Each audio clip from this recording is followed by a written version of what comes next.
Formations like these require long hours of intensive drilling and careful judgment. When the troop goes around the corner, the riders on the outside of the turn have to adjust their speed to keep even with the riders on the inside. The man on the outside has to ride a lot farther and a lot faster in order to keep up with the parade. The outside wheels must spin faster than the wheels on the inside because they have a greater distance to travel in the same length of time. When a wagon turns a corner, the wheels can travel at different speeds because each one can turn freely on the axles. And in the early automobiles, the rear wheels turned separately and only one wheel was connected to the engine. But when only one wheel was driven by the engine, it had to do all the work, and it couldn't get a good enough grip on the road to do its job properly. So the one-wheel drive was soon out of date. But if two wheels are locked on an axle so that they are not free to turn separately, one or the other has to slide. So engineers had to find a way to connect both rear wheels to the engine without sliding and slipping on turns. The device which makes this possible is a part of the rear axle. It is called the differential because it can drive the rear wheels at different speeds. The differential looks complicated, but once we understand its principle, it is amazingly simple.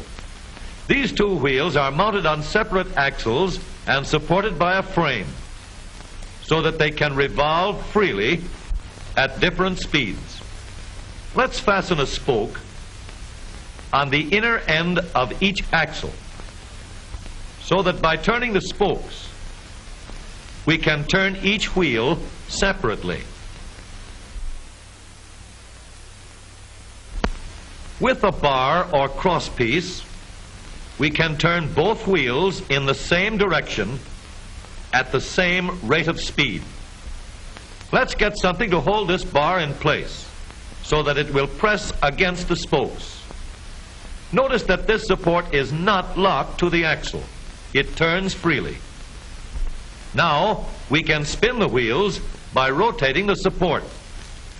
This is fine as long as both wheels are able to turn at the same speed. But let's see what happens when we go around the corner. With this arrangement, we cannot drive one wheel faster than the other. And if we stop one wheel, the other wheel won't budge. Let's put this bar on a pivot so that it can swing in either direction.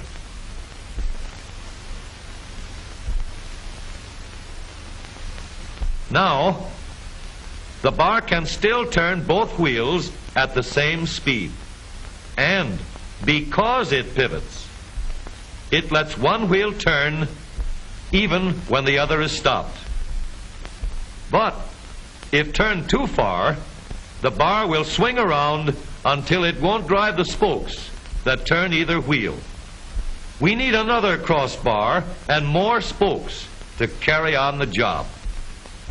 When we stop one wheel, the crossbars will continue to push the spokes of the free wheel around.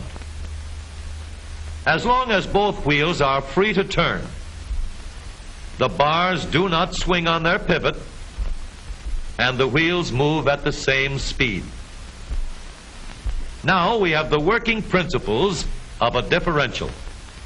To adapt the model for use in an automobile, we will have to make a few changes. In order to reduce the jerky action caused by wide spaces between the spokes, we will put in more spokes. Further filling in the spaces between the spokes gives steadier, more continuous action, and changing the shape gives firm, constant contact. Now we can make the gears thicker and stronger, and we have differential gears. The edges are cut so that they will fit together more smoothly and silently, and another gear is added to share the work of driving the axles. The principle is the same. In order to turn the support and drive the wheels, we can fasten a large gear here, connected by a smaller gear to a source of power.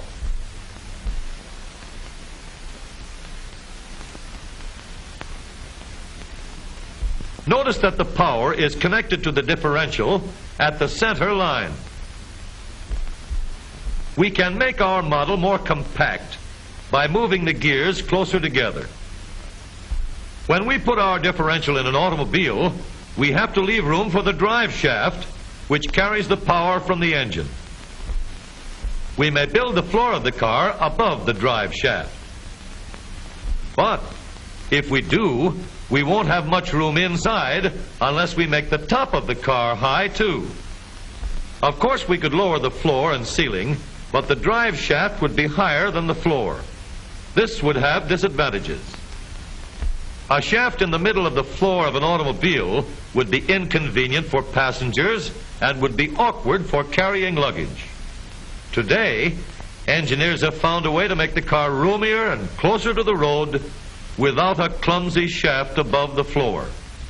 The drive shaft from the engine to the differential is lowered out of the way, and the drive shaft is connected to the rear axle at the bottom. The new low center drive makes the rear axle quieter, stronger, and more durable because it gives better, smoother contact between the gears. The automobile of today with the low center drive is stronger and more rugged. Every part of the rear axle has been built to withstand strains far greater than it will ever meet on the straightaway or around the corner.